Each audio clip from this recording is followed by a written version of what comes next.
옛날 어떤 색시가 결혼한 첫날 밤을 치르고 소박 맞은 이야기입니다. 그 색시는 첫날 밤이 너무 부끄럽고 떨려서 그만 방귀를 참지 못하고 끼고 말았습니다. 그러자 신랑은 그만 방을 나가버리는 게 아니겠어요. 신랑은 신부의 이러한 조심성 없는 행실에 정나미가 떨어져 색시를 버리고 혼자 자기 집으로 돌아가 버렸죠. 그런데 이 색시는 그 신랑의 아들을 하나 낳았습니다.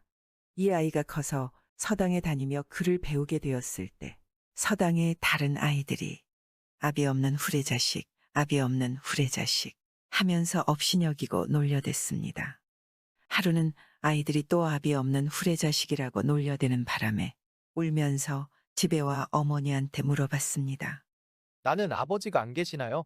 그래, 너는 아버지가 안 계신단다. 어머니는 한숨을 쉬면서 대답했지요. 아이는 어째서 아버지가 안 계시나요? 새도 아비가 있고 개도 아비가 있는데 사람이 되어가지고 나만 아버지가 안 계신다니 될 말입니까? 어서 사실대로 말해주셔요. 하고 울면서 다그쳐 물었습니다.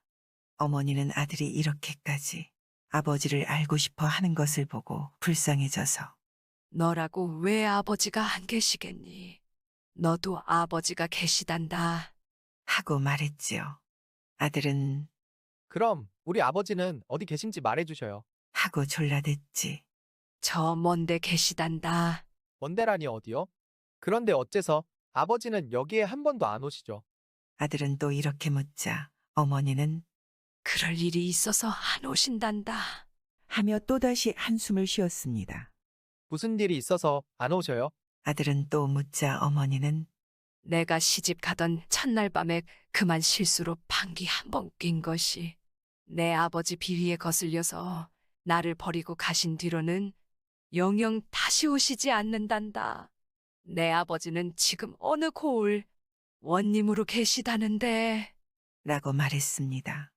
아들은 어머니한테 아버지의 말을 다 듣고 나서는 그날부터 서당에도 가지 않고 버드나무를 오이씨처럼 정성껏 깎아서 한 말쯤 만들었습니다.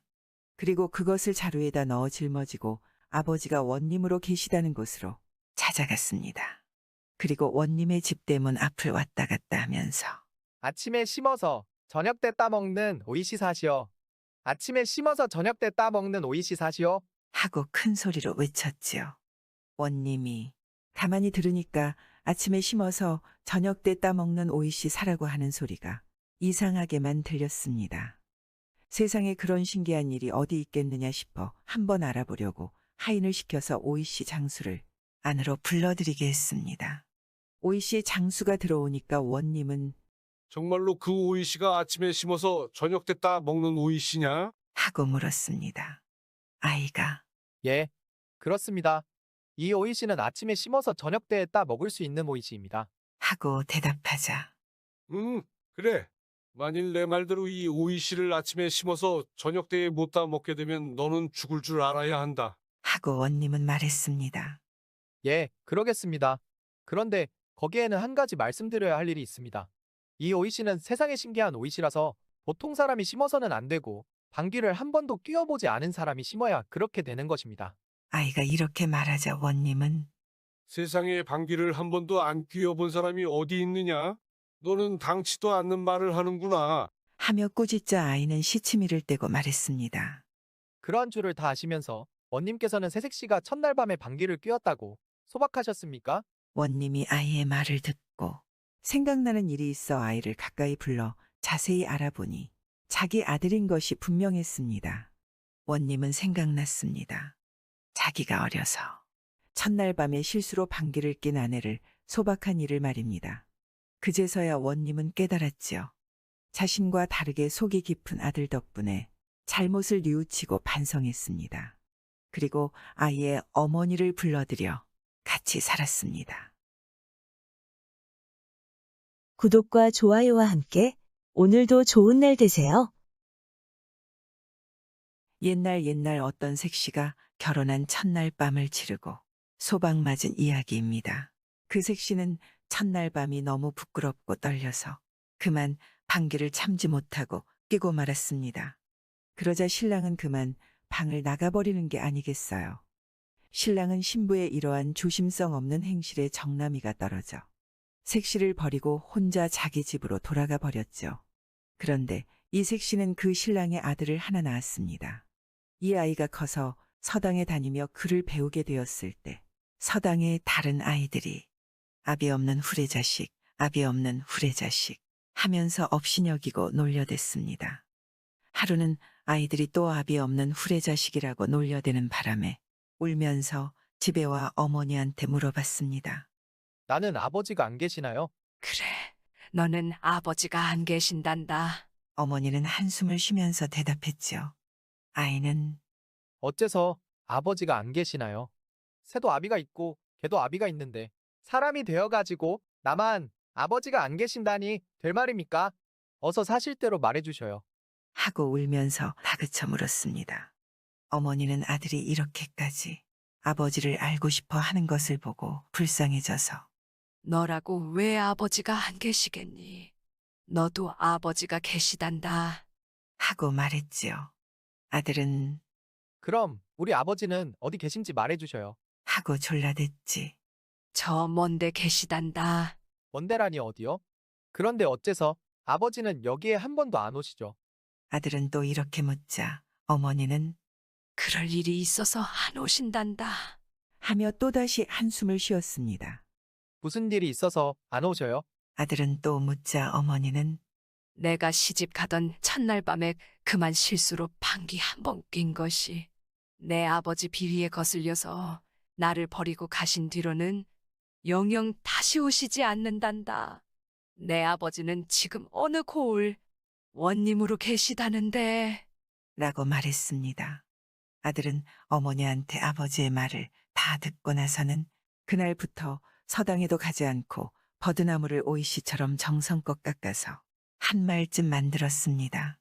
그리고 그것을 자루에다 넣어 짊어지고 아버지가 원님으로 계시다는 곳으로 찾아갔습니다. 그리고 원님의 집대문 앞을 왔다 갔다 하면서 아침에 심어서 저녁 때 따먹는 오이시 사시오. 아침에 심어서 저녁 때 따먹는 오이시 사시오. 하고 큰 소리로 외쳤지요. 원님이 가만히 들으니까 아침에 심어서 저녁 때 따먹는 오이씨 사라고 하는 소리가 이상하게만 들렸습니다. 세상에 그런 신기한 일이 어디 있겠느냐 싶어 한번 알아보려고 하인을 시켜서 오이씨 장수를 안으로 불러들이게 했습니다. 오이씨 장수가 들어오니까 원님은 정말로 그 오이씨가 아침에 심어서 저녁 때 따 먹는 오이씨냐? 하고 물었습니다. 아이가 예, 그렇습니다. 이 오이시는 아침에 심어서 저녁 때에 따 먹을 수 있는 오이시입니다. 하고 대답하자 그래. 만일 내 말대로 이 오이씨를 아침에 심어서 저녁 때에 못 따 먹게 되면 너는 죽을 줄 알아야 한다. 하고 원님은 말했습니다. 예, 그러겠습니다. 그런데 거기에는 한 가지 말씀드려야 할 일이 있습니다. 이 오이시는 세상에 신기한 오이시라서 보통 사람이 심어서는 안 되고 방귀를 한 번도 뀌어보지 않은 사람이 심어야 그렇게 되는 것입니다. 아이가 이렇게 말하자 원님은 세상에 방귀를 한 번도 안 뀌어본 사람이 어디 있느냐? 너는 당치도 않는 말을 하는구나. 하며 꾸짖자 아이는 시치미를 떼고 말했습니다. 그러한 줄을 다 아시면서 원님께서는 새색시가 첫날 밤에 방귀를 뀌었다고 소박하셨습니까? 원님이 아이의 말을 듣고 생각나는 일이 있어 아이를 가까이 불러 자세히 알아보니 자기 아들인 것이 분명했습니다. 원님은 생각났습니다. 자기가 어려서 첫날 밤에 실수로 방귀를 낀 아내를 소박한 일을 말입니다. 그제서야 원님은 깨달았지요. 자신과 다르게 속이 깊은 아들 덕분에 잘못을 뉘우치고 반성했습니다. 그리고 아이의 어머니를 불러들여 같이 살았습니다. 구독과 좋아요와 함께 오늘도 좋은 날 되세요. 옛날 어느 고을에 담장을 맞대고 이웃으로 살고 있는 과부와 호랍이 이야기입니다. 과부는 19의 남편을 잃고 이때까지 수절하며 살고 있었죠. 호랍이와 과부는 담장을 맞대고 살고 있었기에 호랍이는 가끔씩 예산일로 말을 걸곤 했지만 늘 싸늘하게 건너다 보던 과부였습니다. 그러던 어느 날 추운 동짓날 저녁이었습니다. 별일인지 과부가 손수 팥죽을 끓여서는 호랍이를 찾아온 것입니다. 어려운 부탁이 있어 왔습니다. 저녁밥을 차리려 부엌으로 들어가던 호라비는 머쓱히 과부를 쳐다보았습니다. 무슨 일이시오? 친정에 대사가 있어 며칠 집을 비우게 됐습니다. 그동안 우리 집을 좀 봐주실 수 있겠습니까? 집을 봐달라고요? 끼니 안 칠 것은 없어도 도둑 맞을 것은 있더라고. 변변찮은 살림이지만 집을 비우자니 마음이 안 놓입니다. 과부의 부탁에 호라비는 내심 기뻤습니다. 그렇게 뻣뻣하게 굴던 과부가 자신에게 팥죽까지 쏘아와서는 부탁하는 것이 자신에게 이제야 마음을 여는구나 하는 심정이었던 것입니다. 잘 보아드리겠습니다. 안심하고 다녀오시오. 고맙습니다. 과부가 스스로 변변찮은 살림이라 했지만 사실은 그게 아닙니다. 호라비는 이가 서말이고 과부는 은이 서말이라 하듯이 이 여자는 과부가 되고 나서도 논밭을 계속 늘려 동네에서 첫째, 둘째를 다투는 부자였습니다. 모처럼 부탁이니 잘 봐줘야지. 호라비는 당장 큼직한 몽둥이부터 둘러매고 밤마다 과부의 집을 몇 바퀴씩 돌았습니다. 며칠 그러다가 이럴 게 아니라 도둑 맞을 물건은 안방에 있을 것이니 그냥 안방에서 자면 될 것이라는 생각이 들었죠. 호라비는 과부의 집 안방에 들어가 이불을 덮고 차근하게 자리에 눕습니다. 옛말에 19 과부는 수절해도 나이 든 과부는 수절을 못한다 했지. 호라비는 과부의 집 안방에서 이불을 뒤집어 쓰고는 부자 과부와 함께 살 궁리를 하다 까무룩 잠이 들고 말았습니다. 그렇게 잠이 든 새벽, 밖에서 나는 소리에 호라비는 잠이 깨고 말았습니다. 누가 마루로 올라서는 것 같았습니다. 달밤이라 창문에 비친 그림자가 한둘이 아닙니다. 도적대가 든 것인가. 과부의 재산을 노리고 온 놈들이 틀림없어. 아이고, 나는 죽었다 하며 떨고 있는데 녀석들이 방문을 열고 들어옵니다. 호라비는 이불을 훌렁 뒤집어 쓰고 죽은 듯이 숨을 죽이고 있었습니다. 잘못하다가는 저 녀석들 몽둥이에 골통이 으깨지고 온몸이 으스러지고 말 것 같아 겁이 나 몸은 굳어지고 숨조차 제대로 쉴 수 없는 지경이었습니다. 호라비는 도둑질을 해가든 집을 떼매가든 자기 목숨부터 살고 보자고 이불 속에서 몸뚱이를 달팽이처럼 웅크리고 누워있는데 도적들이 장롱부터 뒤질 줄 알았더니 그게 아니었지요. 녀석들이 뭐라 한참 속닥이더니 엉뚱하게도 호라비 몸뚱이를 이불로 둘둘 말아서 무슨 자루 속에 집어넣는 것입니다. 하지만 호라비는 몸뚱이가 고드름처럼 꽁꽁 얼어붙어 몸을 제대로 놀릴 수도 소리를 지를 수도 없었습니다. 도둑놈들이 자루를 둘러매고 방을 나갑니다. 바람같이 동네를 빠져나가 어디론가 정신없이 내달리는 것 같습니다. 호라비는 그제야 이 녀석들이 무슨 짓을 하고 있는지 짐작이 갔습니다. 허허, 이제 알겠다. 세상에 이런 일도 있단 말인가? 자기가 그 집 과부인 줄 알고 보쌈을 해가는 것입니다. 보쌈이란 옛날 과부를 밤에 몰래 보에 싸서 데려다가 아내로 삼는 일입니다. 그래도 호라비는 소리를 지를 수가 없었습니다. 자신을 가뿐히 들쳐매고 가는 것이 힘도 상당히 센 놈들 같은데 요놈들이 낭패한 분풀이로 자신을 가만두지 않을 것 같기 때문이었습니다. 나중에야 삼수갑산을 갈망정 일이 되어가는 대로 두고 볼 수밖에 없습니다. 힘이 센 장정들 발걸음이 한껏 조심스러워지는 게 자기 동네로 들어가는 것 같습니다. 이내 대문 여닫는 소리가 나고 방문 여닫는 소리가 납니다. 장정들이 어둠 속에서 자루를 방에다 조심스럽게 내리더니 방을 나갑니다. 곧바로 다른 사람들이 들어오는 것 같습니다. 호라비는 숨을 죽이고 있는데 목소리가 들립니다. 너무 갑작스러운 일을 당하셔서 많이 놀라셨을 것이다. 오늘 저녁에는 내가 이 방에서 함께 자거라. 예, 오라버니 걱정하지 마십시오. 그런데 예 하고 대답하는 목소리는 뜻밖에도 젊은 여자 목소리인 것입니다. 이게 모두 팔자거니 생각하십시오. 깜깜한 어둠 속에서 여자가 은근한 말씨로 위로하며 이불 속으로 들어오는데 말씨가 여간 사근사근하지 않고 따뜻하기까지 했습니다.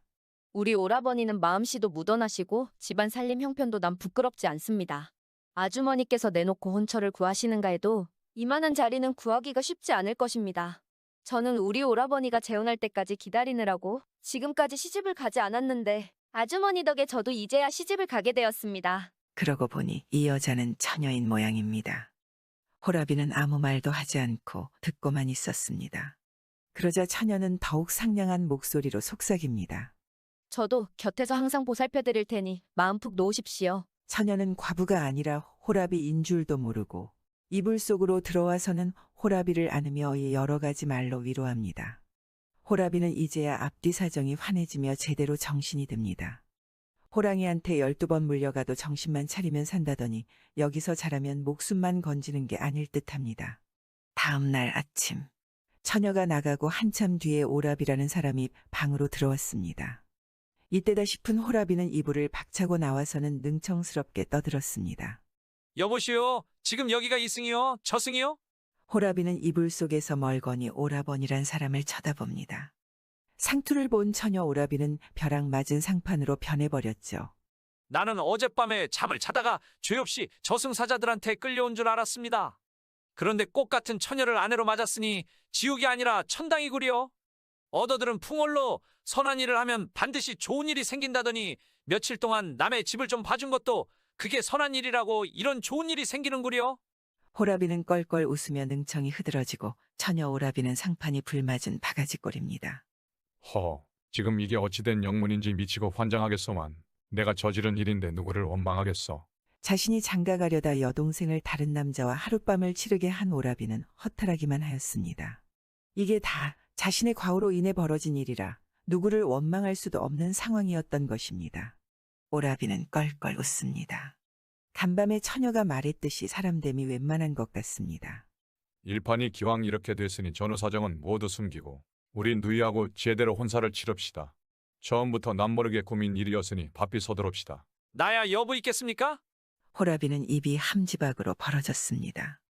호라비가 처녀에게 장가가다니 세상에 이렇게 좋은 일이 또 있을까 하며 기쁨을 감출 수가 없었던 것입니다. 그렇게 며칠 사이에 뚝딱 혼사를 치르고 호라비는 아내를 집으로 데려왔습니다. 친정에 다녀온 과부는 호라비가 처녀 장가 들었다는 소문을 듣자 뭔가 이상하고 궁금하여 처녀에게 장가간 호라비를 찾아가서 물었습니다. 아저씨가 처녀 장가를 들었다는데 이게 어떻게 된 영문인지요?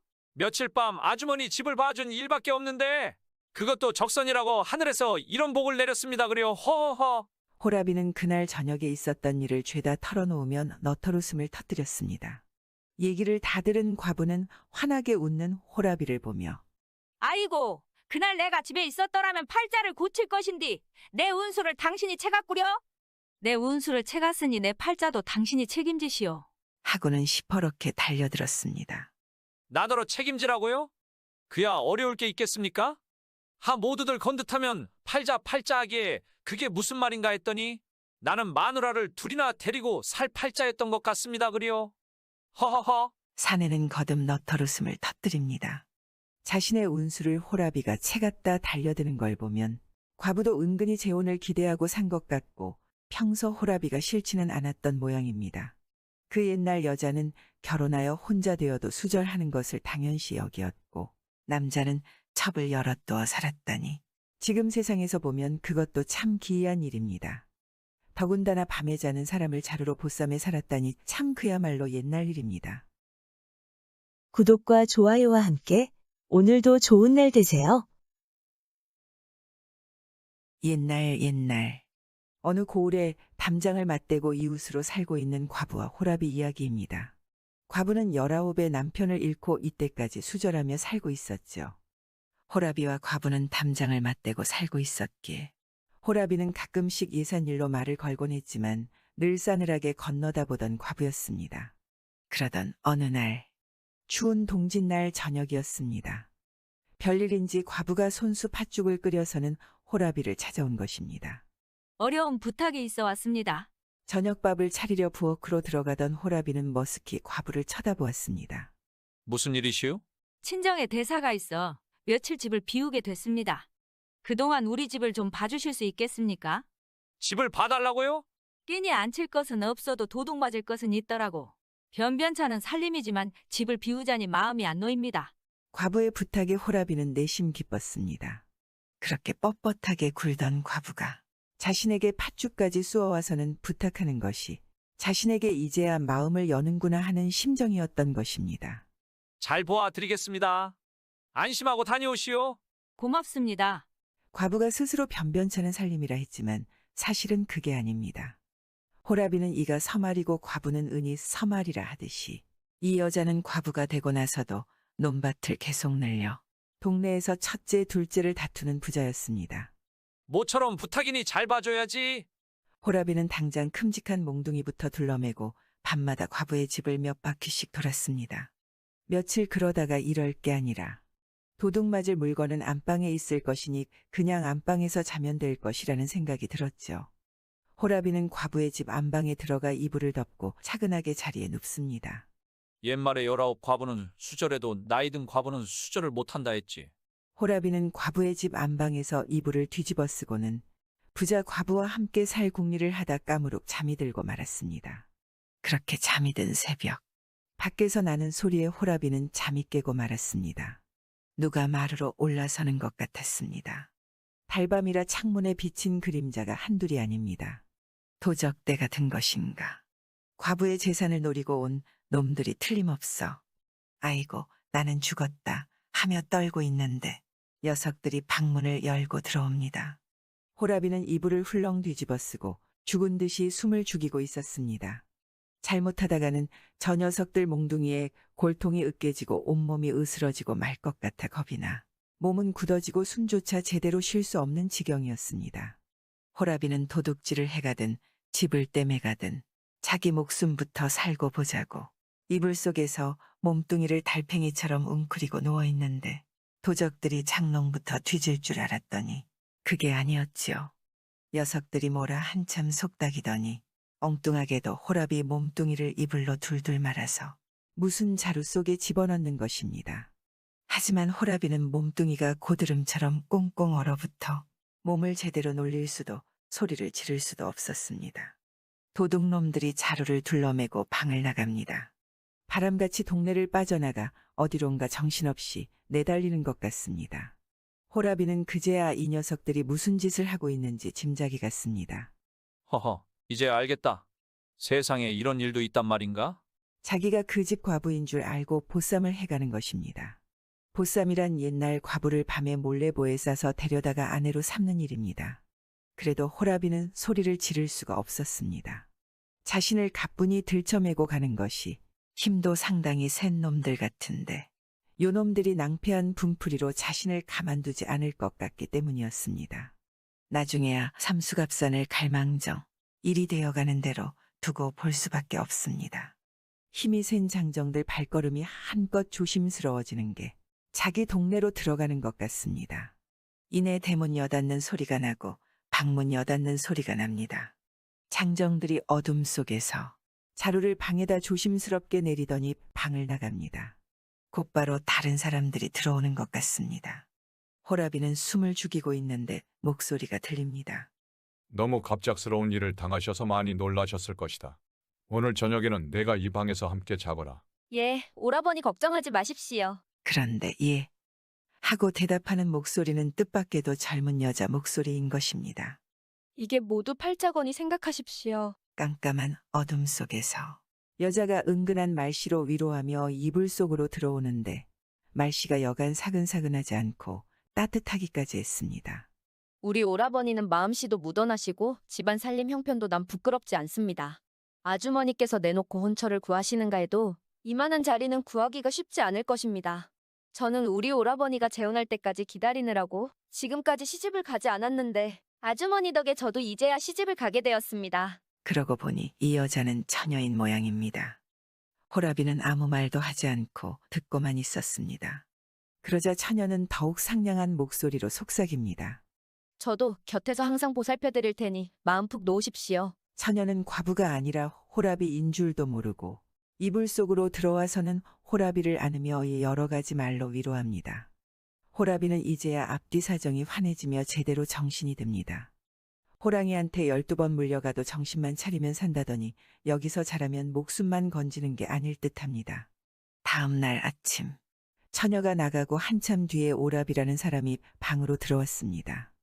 이때다 싶은 호라비는 이불을 박차고 나와서는 능청스럽게 떠들었습니다. 여보시오, 지금 여기가 이승이요? 저승이요? 호라비는 이불 속에서 멀거니 오라버니란 사람을 쳐다봅니다. 상투를 본 처녀 오라비는 벼락 맞은 상판으로 변해버렸죠. 나는 어젯밤에 잠을 자다가 죄 없이 저승사자들한테 끌려온 줄 알았습니다. 그런데 꽃 같은 처녀를 아내로 맞았으니 지옥이 아니라 천당이구려. 얻어들은 풍월로 선한 일을 하면 반드시 좋은 일이 생긴다더니 며칠 동안 남의 집을 좀 봐준 것도 그게 선한 일이라고 이런 좋은 일이 생기는구려. 호라비는 껄껄 웃으며 능청이 흐드러지고 처녀 오라비는 상판이 불맞은 바가지꼴입니다. 지금 이게 어찌된 영문인지 미치고 환장하겠소만. 내가 저지른 일인데 누구를 원망하겠어. 자신이 장가가려다 여동생을 다른 남자와 하룻밤을 치르게 한 오라비는 허탈하기만 하였습니다.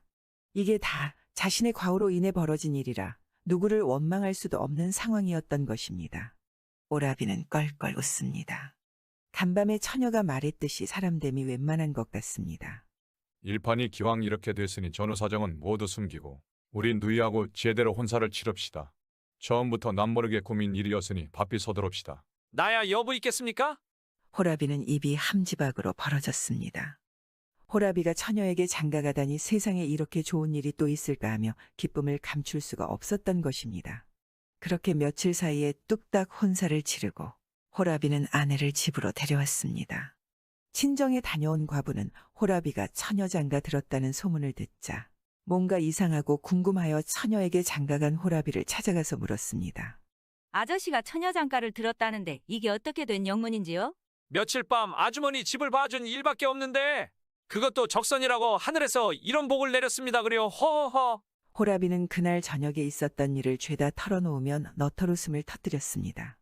얘기를 다 들은 과부는 환하게 웃는 호라비를 보며 아이고, 그날 내가 집에 있었더라면 팔자를 고칠 것인디 내 운수를 당신이 채갔구려?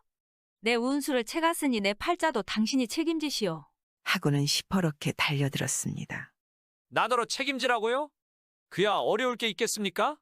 하 모두들 건듯하면 팔자하기에 그게 무슨 말인가 했더니 나는 마누라를 둘이나 데리고 살 팔자였던 것 같습니다. 그리요. 허허허. 사내는 거듭 너털웃음을 터뜨립니다. 자신의 운수를 호라비가 채갔다 달려드는 걸 보면 과부도 은근히 재혼을 기대하고 산 것 같고 평소 호라비가 싫지는 않았던 모양입니다. 그 옛날 여자는 결혼하여 혼자 되어도 수절하는 것을 당연시 여기었고 남자는 첩을 열어두어 살았다니 지금 세상에서 보면 그것도 참 기이한 일입니다. 더군다나 밤에 자는 사람을 자루로 보쌈에 살았다니 참 그야말로 옛날 일입니다. 구독과 좋아요와 함께 오늘도 좋은 날 되세요. 옛날 어느 고을의 모주꾼 이야기입니다. 이 모주꾼은 술버릇이 고약하기로 소문났습니다. 술만 마셨다 하면 누구든지 시시비비 싸우기 일쑤였고 목정은 얼마나 큰지 고래고래 큰 소리로 고함을 쳐대는 꼴이 개차반도 이런 개차반이 없기로 소문났습니다. 그런 그에게는 조카가 하나 있는데 장성하여 이제 결혼을 한다 합니다. 남동생이 죽고 재수 혼자 키운 조카이기에 모주꾼에게는 정말 자식같이 사랑을 준 조카였습니다. 옛날에는 신랑이 신부집에서 먼저 혼례를 치렀죠. 그 혼례식에 신랑 집 대표로 가까운 친척 가운데 나이 많은 어른이 참석하였는데 그 사람을 상객이라 지칭하였습니다. 상객으로 신부댁에 보낼 어른을 고르는데 신랑 집안이 단출해서 도무지 모주꾼밖에 보낼 사람이 없었습니다. 못 믿었지만 결국 사람이 없어 모주꾼을 상객으로 보내기로 하였습니다. 아주버님 정말 술을 참으실 수 있겠습니까? 신랑 어머니는 아무래도 믿었지 않은지 말고삐를 잡고 다시 한번 묻습니다. 염려 마십시오. 아무런들 제가 조카 혼례식에서 실수하겠습니까? 술이라면 눈도 떠보지 않을 테니 마음 툭 놓으십시오. 모주꾼은 사뭇 의젓하게 큰 기침까지 하며 말 한 장에 앉아 길을 떠났습니다. 홍가에 당도하여 자리를 잡아 앉자마자 음식상이 들어옵니다. 음식이 상다리가 부러질 지경입니다. 상 곁에 술 주전자가 보이자 모주꾼은 원수 보듯 눈을 돌려버립니다. 한 잔 드십시오. 햅쌀로 담근 동동주입니다. 이 집 사돈의 몸종이 손님을 접대하느라 공손하게 잔을 내밉니다. 부잣집 안사돈의 몸종이라 그런지 용모도 곱고 사뭇 공손하여 딱 한 잔만 하고 생각하다가는 아니올시다. 저는 술을 한 모금도 못합니다. 술이라면 곁에도 못 간다는 듯 손사래까지 활활 칩니다. 술 구더기가 둥둥 뜬 동동주를 보자 입안에 군침이 가득 고이고 목젖이 넘어갈 지경입니다. 그럼 이 모가주나 조금 맛보십시오. 3년 된 것이 온데 잘 우러났습니다. 이댁 마님 술 담그는 솜씨는 동네에 소문이 났습니다. 모주꾼은 입안에 한 보씩이나 도는 군침을 꿀꺽 삼키며 거듭 도리질합니다. 거절하느라 안간힘을 쓰다 보니 상판까지 험하게 일그러집니다. 어디 편찮으십니까? 예, 뱃속이 조금. 그럼 이 매실주를 한 잔 드시지요. 뱃속 안 좋은데야 매실주를 덮을 게 없지요. 아닙니다. 저는 술이라면 밀밭에만 가도 취하는 사람입니다. 모주꾼은 도리질에 손사래에 술을 거절하느라 진땀을 뺍니다. 그렇게 술을 참아 실수하지 않고 결혼식을 잘 치렀습니다. 밤이 되자 자리에 듭니다. 춘삼월이지만 밤에는 서늘한 날씨입니다.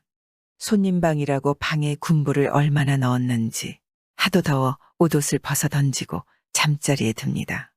그러나 아무리 잠을 청하려 해도 아까 권하던 술잔들이 눈앞에 어른거려 맨송맨송 좀처럼 잠이 오지 않았습니다. 동동주, 모과주, 매실주 모두가 고루고루 알맞게 있고 알맞게 우러난 술이 눈앞을 지나가고 그때마다 입안에 군침이 고입니다. 그때 얼핏 눈앞을 스치는 게 있습니다. 아까 음식 수발하던 안사돈의 몸종이 부엌에 들락거릴 때 부엌으로 나 있는 지게문으로 언뜻 보인 술독이 생각납니다. 모주꾼은 슬그머니 일어납니다. 식구들은 모두 깊이 잠들었겠지. 식구들은 낮에 손님 수발에 지쳐 깊이 잠든 것 같습니다. 잠자리에 든 차림 그대로 아랫도리만 입고 윗도리는 벗은 채 슬그머니 부엌으로 나갑니다. 깜깜한 부엌에서 술독이 어디 있나 하고 더듬습니다. 주둥이가 작은 것이 술독이 틀림없습니다. 술독을 기울여 봅니다. 막걸리가 어지간히 담긴 것 같습니다. 잔을 찾을 수가 없어 큼직한 술독을 그대로 들어 입을 대고 조심조심 기울이고는 꿀꺽꿀꺽 들이킵니다. 술을 하도 모질게 참은 다음이라 술 넘어가는 소리가 마른 논에 물 들어가는 소리입니다. 한참 들이키다가 숨이 차서 입에서 술독을 뗍니다. 이게 뭐야? 무엇이 공중에서 상투를 붙잡는 것 같습니다. 요리조리 고개를 움직여 봅니다. 두 손은 술독의 양쪽 손잡이를 잡고 있어 손으로는 더듬어 볼 수도 없습니다. 잘못 두 손을 놓았다가 술독을 놓쳐 깨지기라도 한다면 온 집안 사람을 깨울 판입니다. 아이고, 이게 무엇이다냐? 상투가 천장에 매달아 놓은 갈고리에 걸린 것 같습니다. 점심 바구니 같은 걸 걸어놓는 갈고리입니다. 허리를 굽힐 수도 없어 술독을 내려놓지도 못하니 참으로 난감할 노릇입니다. 어떻게든 상투에서 갈고리를 빼보려고 고개만 요리조리 내두릅니다.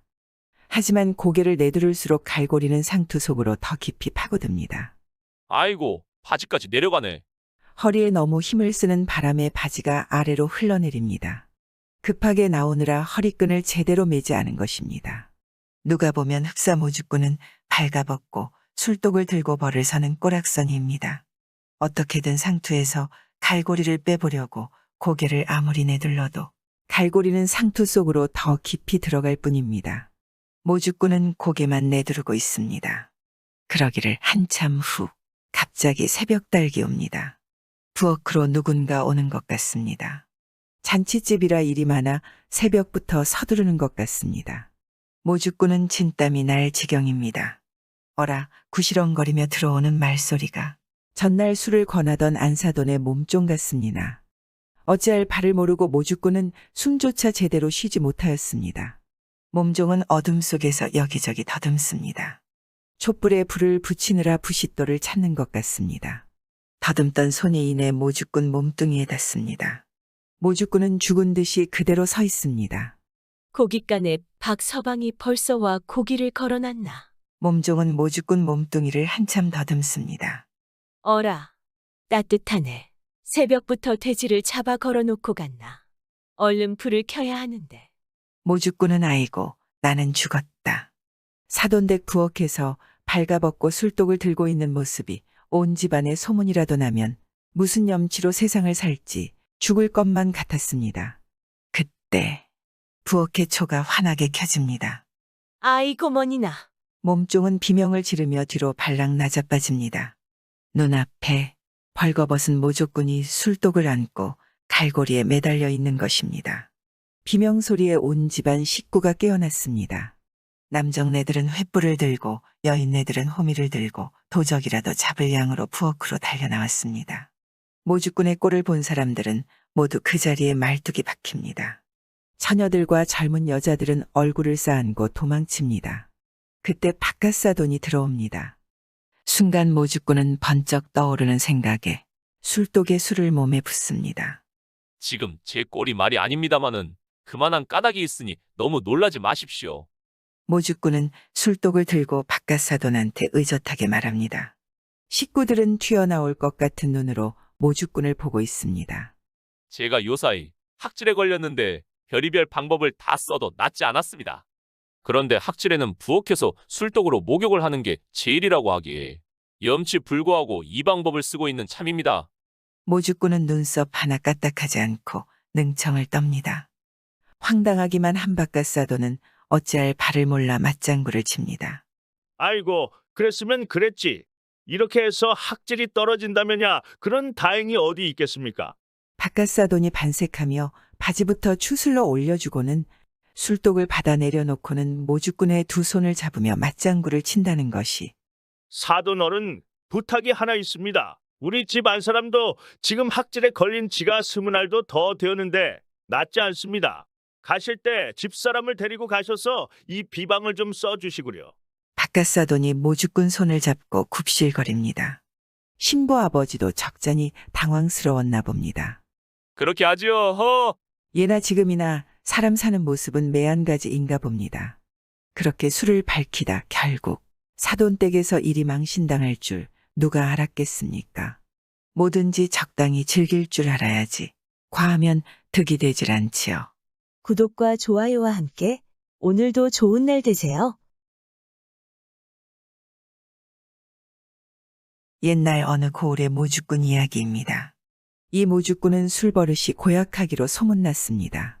술만 마셨다 하면 누구든지 시시비비 싸우기 일쑤였고 목정은 얼마나 큰지 고래고래 큰 소리로 고함을 쳐대는 꼴이 개차반도 이런 개차반이 없기로 소문났습니다. 그런 그에게는 조카가 하나 있는데 장성하여 이제 결혼을 한다 합니다.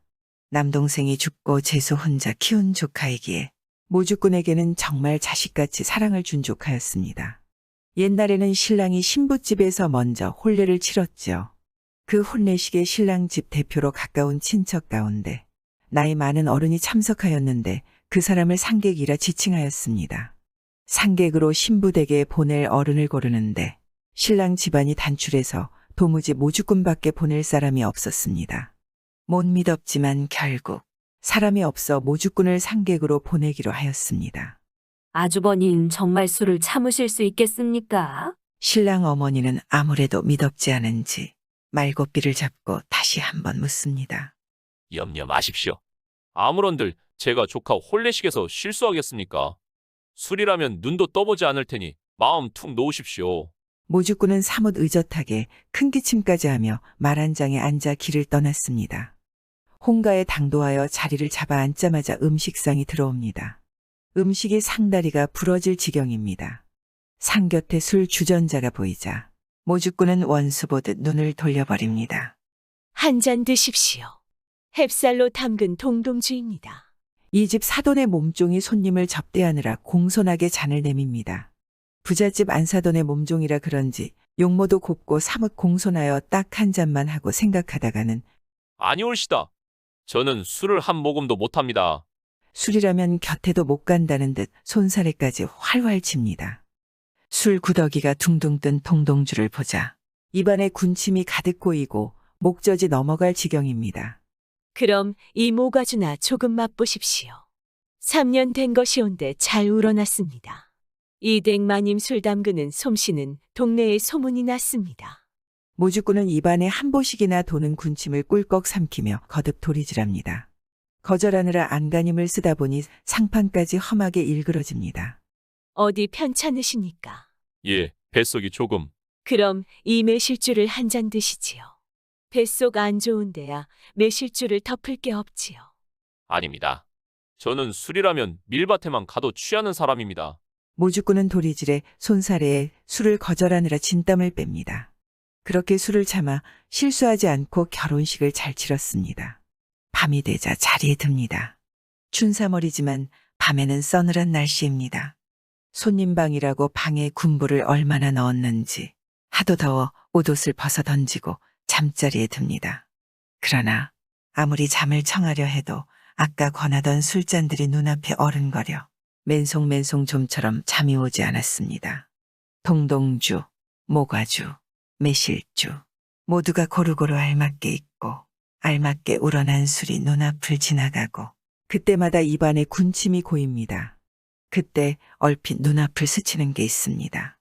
아까 음식 수발하던 안사돈의 몸종이 부엌에 들락거릴 때 부엌으로 나 있는 지게문으로 언뜻 보인 술독이 생각납니다. 모주꾼은 슬그머니 일어납니다. 식구들은 모두 깊이 잠들었겠지? 식구들은 낮에 손님 수발에 지쳐 깊이 잠든 것 같습니다. 잠자리에 든 차림 그대로 아랫도리만 입고 윗도리는 벗은 채 슬그머니 부엌으로 나갑니다. 깜깜한 부엌에서 술독이 어디 있나 하고 더듬습니다. 주둥이가 작은 것이 술독이 틀림없습니다. 술독을 기울여 봅니다. 막걸리가 어지간히 담긴 것 같습니다. 잔을 찾을 수가 없어 큼직한 술독을 그대로 들어 입을 대고 조심조심 기울이고는 꿀꺽꿀꺽 들이킵니다. 술을 하도 모질게 참은 다음이라 술 넘어가는 소리가 마른 논에 물 들어가는 소리입니다. 한참 들이키다가 숨이 차서 입에서 술독을 뗍니다. 이게 뭐야? 무엇이 공중에서 상투를 붙잡는 것 같습니다. 요리조리 고개를 움직여 봅니다. 두 손은 술독의 양쪽 손잡이를 잡고 있어 손으로는 더듬어 볼 수도 없습니다. 잘못 두 손을 놓았다가 술독을 놓쳐 깨지기라도 한다면 온 집안 사람을 깨울 판입니다. 아이고, 이게 무엇이다냐? 상투가 천장에 매달아 놓은 갈고리에 걸린 것 같습니다. 점심 바구니 같은 걸 걸어놓는 갈고리입니다. 허리를 굽힐 수도 없어 술독을 내려놓지도 못하니 참으로 난감할 노릇입니다. 어떻게든 상투에서 갈고리를 빼보려고 고개만 요리조리 내두릅니다. 하지만 고개를 내두를수록 갈고리는 상투 속으로 더 깊이 파고듭니다. 아이고, 바지까지 내려가네. 허리에 너무 힘을 쓰는 바람에 바지가 아래로 흘러내립니다. 급하게 나오느라 허리끈을 제대로 매지 않은 것입니다. 누가 보면 흑사 모주꾼은 발가벗고 술독을 들고 벌을 서는 꼬락선이입니다. 어떻게든 상투에서 갈고리를 빼보려고 고개를 아무리 내둘러도 갈고리는 상투 속으로 더 깊이 들어갈 뿐입니다. 모주꾼은 고개만 내두르고 있습니다. 그러기를 한참 후 갑자기 새벽 달기 옵니다. 부엌으로 누군가 오는 것 같습니다. 잔치집이라 일이 많아 새벽부터 서두르는 것 같습니다. 모주꾼은 진땀이 날 지경입니다. 어라 구시렁거리며 들어오는 말소리가 전날 술을 권하던 안사돈의 몸종 같습니다. 어찌할 바를 모르고 모주꾼은 숨조차 제대로 쉬지 못하였습니다. 몸종은 어둠 속에서 여기저기 더듬습니다. 촛불에 불을 붙이느라 부싯돌을 찾는 것 같습니다.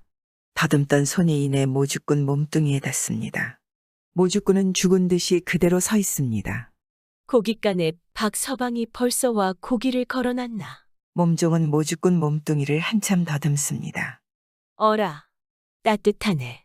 새벽부터 돼지를 잡아 걸어놓고 갔나. 얼른 불을 켜야 하는데. 모주꾼은 아이고 나는 죽었다.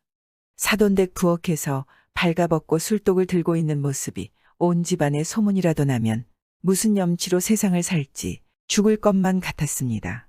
그때 부엌의 초가 환하게 켜집니다. 아이고 머니나. 몸종은 비명을 지르며 뒤로 발락 나자빠집니다. 눈앞에 벌거벗은 모조꾼이 술독을 안고 갈고리에 매달려 있는 것입니다. 비명소리에 온 집안 식구가 깨어났습니다. 남정네들은 횃불을 들고 여인네들은 호미를 들고 도적이라도 잡을 양으로 부엌으로 달려나왔습니다. 모주꾼의 꼴을 본 사람들은 모두 그 자리에 말뚝이 박힙니다. 처녀들과 젊은 여자들은 얼굴을 쌓안고 도망칩니다. 그때 바깥사돈이 들어옵니다. 순간 모주꾼은 번쩍 떠오르는 생각에 술독에 술을 몸에 붓습니다. 지금 제 꼴이 말이 아닙니다마는 그만한 까닭이 있으니 너무 놀라지 마십시오. 모주꾼은 술독을 들고 박갓사돈한테 의젓하게 말합니다. 식구들은 튀어나올 것 같은 눈으로 모주꾼을 보고 있습니다. 제가 요사이 학질에 걸렸는데 별의별 방법을 다 써도 낫지 않았습니다. 그런데 학질에는 부엌에서 술독으로 목욕을 하는 게 제일이라고 하기에 염치불구하고 이 방법을 쓰고 있는 참입니다. 모주꾼은 눈썹 하나 까딱하지 않고 능청을 떱니다. 황당하기만 한 박갓사돈은 어찌할 바를 몰라 맞장구를 칩니다. 아이고, 그랬으면 그랬지. 이렇게 해서 학질이 떨어진다면야 그런 다행이 어디 있겠습니까? 박갓사돈이 반색하며 바지부터 추슬러 올려주고는 술독을 받아 내려놓고는 모주꾼의 두 손을 잡으며 맞장구를 친다는 것이 사돈 어른, 부탁이 하나 있습니다. 우리 집 안 사람도 지금 학질에 걸린 지가 20알도 더 되었는데 낫지 않습니다. 가실 때 집사람을 데리고 가셔서 이 비방을 좀 써주시구려. 박갓사돈이 모주꾼 손을 잡고 굽실거립니다.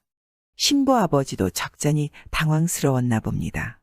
그렇게 하지요. 허! 예나 지금이나 사람 사는 모습은 매한가지인가 봅니다. 그렇게 술을 밝히다 결국 사돈댁에서 일이 망신당할 줄 누가 알았겠습니까? 뭐든지 적당히 즐길 줄 알아야지. 과하면 득이 되질 않지요.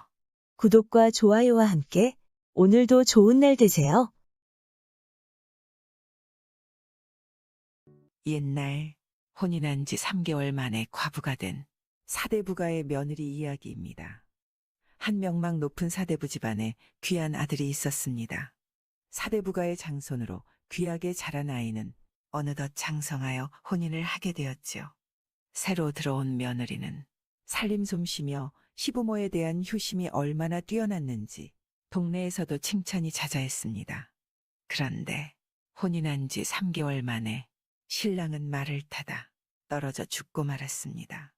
하루아침에 청산과부가 된 며느리는 그때부터 문밖 출입을 일체 금하고 수절을 하며 지내게 되었죠. 과부가 된 며느리의 방에서는 외로움을 달래려는지 매일 밤마다 다듬이질 소리가 그치지 않았습니다. 그런 며느리의 모습을 보는 시부모의 마음은 늘 걱정이었습니다. 사대부 집안의 며느리답게 일부 종사하여 수절을 해야 하는데 며느리가 과연 죽을 때까지 우리 집 귀신이 되어 줄 수 있을까 하고 말입니다. 그러던 어느 날 밤 매일 들려오던 다듬질 소리가 들리지 않았습니다. 웬일인가? 혹시 죽은 신랑이 그리워 모진 선택을 한 건 아닌가? 아니면 며느리가 외간 남자라도 들인 게 아닌가? 걱정이 되기도 하고 궁금하여 시어머니는 며느리 방을 엿보러 갔습니다. 환하게 불이 밝혀져 있는 며느리의 방문 앞에 다가서서는 문틈으로 방안을 자세히 살펴보았습니다. 그런데 이게 웬일입니까? 며느리는 베개에 남편이 입던 옷과 갓을 씌워 자기 품에 안기도 하고 눕기도 하고 베개를 다리에 끼워 놓고는 외로움에 몸부림을 치는 것이 아니겠습니까? 놀란 시어머니는 오죽이 남편이 그리우면 저렇게 베개로 허수아비를 만들어 품고 있을까 생각이 들었습니다. 그 후 밤마다 다듬질 소리가 들리질 않는 날이면 시어머니는 며느리가 수절을 못할까 걱정에 잠을 이루지 못했습니다. 잘못하다가는 저 아이가 집안의 먹칠을 하겠구나. 혼자 끙끙거리며 날로 수척해지는 모습을 본 시아버지가 걱정스레 물었습니다.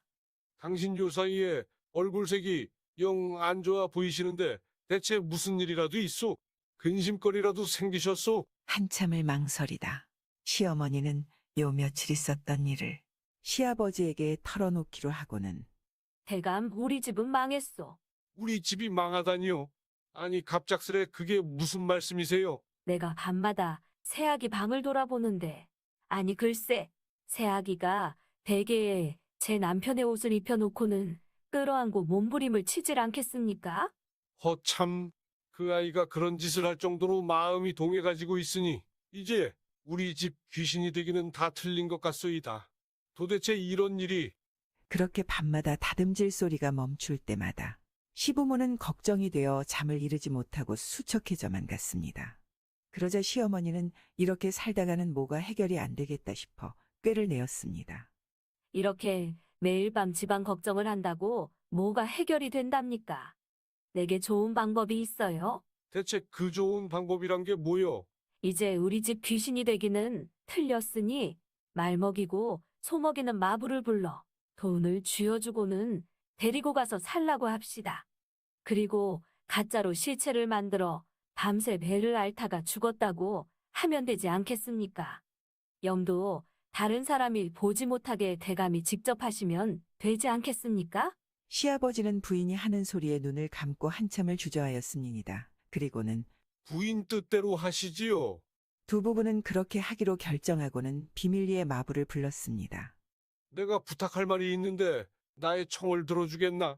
시아버지가 돈을 쥐어주며 제의를 하자 장가도 못 가고 말이나 몰던 처지의 마부는 달덩이 같은 새댁을 그것도 돈과 함께 준다고 하니 이 무슨 횡재이던가 하며 당장 그렇게 하지요. 살림미처는 내가 장만해 줄 테니 쥐도 새도 모르게 멀리 데리고 가서 잘 살아야 하네.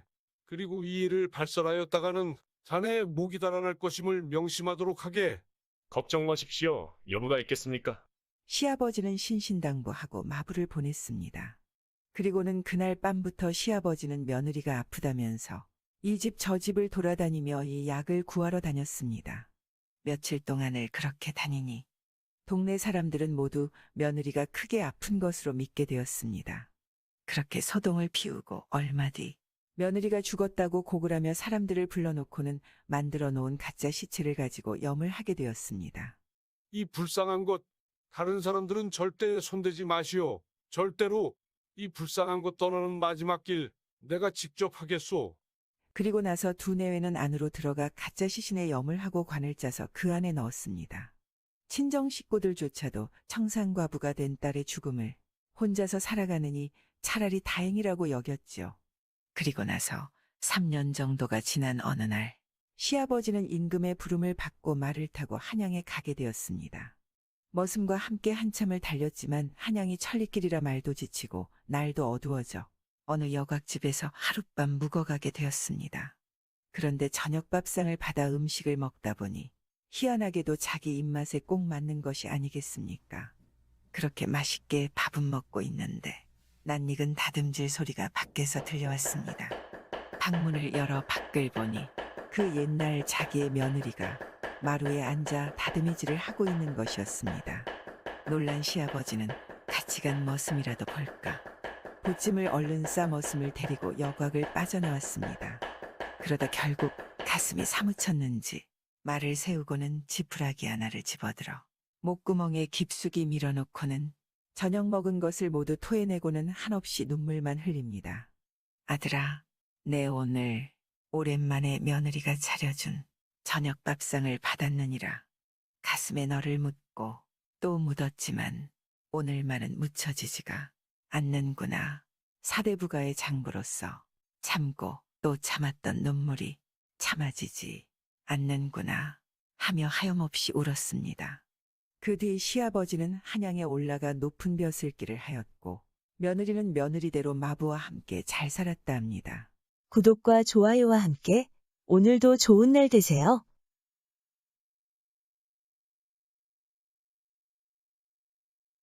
옛날 혼인한 지 3개월 만에 과부가 된 사대부가의 며느리 이야기입니다. 한 명망 높은 사대부 집안에 귀한 아들이 있었습니다. 사대부가의 장손으로 귀하게 자란 아이는 어느덧 장성하여 혼인을 하게 되었지요. 새로 들어온 며느리는 살림 솜씨며 시부모에 대한 효심이 얼마나 뛰어났는지 동네에서도 칭찬이 자자했습니다. 그런데 혼인한 지 3개월 만에 신랑은 말을 타다 떨어져 죽고 말았습니다. 하루아침에 청산과부가 된 며느리는 그때부터 문밖 출입을 일체 금하고 수절을 하며 지내게 되었죠. 과부가 된 며느리의 방에서는 외로움을 달래려는지 매일 밤마다 다듬이질 소리가 그치지 않았습니다. 그런 며느리의 모습을 보는 시부모의 마음은 늘 걱정이었습니다. 사대부 집안의 며느리답게 일부 종사하여 수절을 해야 하는데 며느리가 과연 죽을 때까지 우리 집 귀신이 되어 줄 수 있을까 하고 말입니다. 그러던 어느 날 밤 매일 들려오던 다듬질 소리가 들리지 않았습니다. 웬일인가? 혹시 죽은 신랑이 그리워 모진 선택을 한 건 아닌가? 아니면 며느리가 외간 남자라도 들인 게 아닌가? 걱정이 되기도 하고 궁금하여 시어머니는 며느리 방을 엿보러 갔습니다. 환하게 불이 밝혀져 있는 며느리의 방문 앞에 다가서서는 문틈으로 방 안을 자세히 살펴보았습니다. 그런데 이게 웬일입니까? 며느리는 베개에 남편이 입던 옷과 갓을 씌워 자기 품에 안기도 하고 눕기도 하고 베개를 다리에 끼워 놓고는 외로움에 몸부림을 치는 것이 아니겠습니까? 놀란 시어머니는 오죽이 남편이 그리우면 저렇게 베개로 허수아비를 만들어 품고 있을까 생각이 들었습니다. 그 후 밤마다 다듬질 소리가 들리질 않는 날이면 시어머니는 며느리가 수절을 못할까 걱정에 잠을 이루지 못했습니다. 잘못하다가는 저 아이가 집안의 먹칠을 하겠구나. 혼자 끙끙거리며 날로 수척해지는 모습을 본 시아버지가 걱정스레 물었습니다. 당신 요 사이에 얼굴색이 영 안 좋아 보이시는데 대체 무슨 일이라도 있소? 근심거리라도 생기셨소? 한참을 망설이다 시어머니는 요 며칠 있었던 일을 시아버지에게 털어놓기로 하고는 대감, 우리 집은 망했어. 우리 집이 망하다니요? 아니 갑작스레 그게 무슨 말씀이세요? 내가 밤마다 새아기 방을 돌아보는데, 아니 글쎄, 새아기가 베개에 제 남편의 옷을 입혀놓고는 끌어안고 몸부림을 치질 않겠습니까? 허참, 그 아이가 그런 짓을 할 정도로 마음이 동해가지고 있으니 이제 우리 집 귀신이 되기는 다 틀린 것 같소이다. 도대체 이런 일이... 그렇게 밤마다 다듬질 소리가 멈출 때마다 시부모는 걱정이 되어 잠을 이루지 못하고 수척해져만 갔습니다. 그러자 시어머니는 이렇게 살다가는 뭐가 해결이 안 되겠다 싶어 꾀를 내었습니다. 이렇게 매일 밤 집안 걱정을 한다고 뭐가 해결이 된답니까? 내게 좋은 방법이 있어요. 대체 그 좋은 방법이란 게 뭐요? 이제 우리 집 귀신이 되기는 틀렸으니 말 먹이고 소 먹이는 마부를 불러 돈을 쥐어주고는 데리고 가서 살라고 합시다. 그리고 가짜로 실체를 만들어 밤새 배를 앓다가 죽었다고 하면 되지 않겠습니까? 염도 다른 사람이 보지 못하게 대감이 직접 하시면 되지 않겠습니까? 시아버지는 부인이 하는 소리에 눈을 감고 한참을 주저하였습니다. 그리고는 부인 뜻대로 하시지요. 두 부부는 그렇게 하기로 결정하고는 비밀리에 마부를 불렀습니다. 내가 부탁할 말이 있는데 나의 청을 들어주겠나? 시아버지가 돈을 쥐어주며 제의를 하자 장가도 못 가고 말이나 몰던 처지의 마부는 달덩이 같은 새댁을 그것도 돈과 함께 준다고 하니 이 무슨 횡재이던가 하며 당장 그렇게 하지요. 살림미처는 내가 장만해 줄 테니 쥐도 새도 모르게 멀리 데리고 가서 잘 살아야 하네. 그리고 이 일을 발설하였다가는 자네 목이 달아날 것임을 명심하도록 하게. 걱정 마십시오. 여부가 있겠습니까? 시아버지는 신신당부하고 마부를 보냈습니다. 그리고는 그날 밤부터 시아버지는 며느리가 아프다면서 이 집 저 집을 돌아다니며 이 약을 구하러 다녔습니다. 며칠 동안을 그렇게 다니니 동네 사람들은 모두 며느리가 크게 아픈 것으로 믿게 되었습니다. 그렇게 소동을 피우고 얼마 뒤 며느리가 죽었다고 고글하며 사람들을 불러놓고는 만들어 놓은 가짜 시체를 가지고 염을 하게 되었습니다. 이 불쌍한 것, 다른 사람들은 절대 손대지 마시오. 절대로 이 불쌍한 것 떠나는 마지막 길 내가 직접 하겠소. 그리고 나서 두 내외는 안으로 들어가 가짜 시신에 염을 하고 관을 짜서 그 안에 넣었습니다. 친정 식구들조차도 청산과부가 된 딸의 죽음을 혼자서 살아가느니 차라리 다행이라고 여겼죠. 그리고 나서 3년 정도가 지난 어느 날 시아버지는 임금의 부름을 받고 말을 타고 한양에 가게 되었습니다. 머슴과 함께 한참을 달렸지만 한양이 천리길이라 말도 지치고 날도 어두워져 어느 여각집에서 하룻밤 묵어가게 되었습니다. 그런데 저녁 밥상을 받아 음식을 먹다 보니 희한하게도 자기 입맛에 꼭 맞는 것이 아니겠습니까? 그렇게 맛있게 밥은 먹고 있는데 낯익은 다듬질 소리가 밖에서 들려왔습니다. 방문을 열어 밖을 보니 그 옛날 자기의 며느리가 마루에 앉아 다듬이질을 하고 있는 것이었습니다. 놀란 시아버지는 같이 간 머슴이라도 볼까. 보찜을 얼른 싸 머슴을 데리고 여곽을 빠져나왔습니다.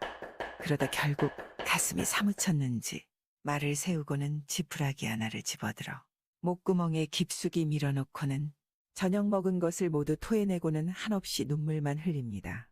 아들아, 내 오늘 오랜만에 며느리가 차려준 저녁 밥상을 받았느니라. 가슴에 너를 묻고 또 묻었지만 오늘만은 묻혀지지가 않는구나. 사대부가의 장부로서 참고 또 참았던 눈물이 참아지지 않는구나 하며 하염없이 울었습니다.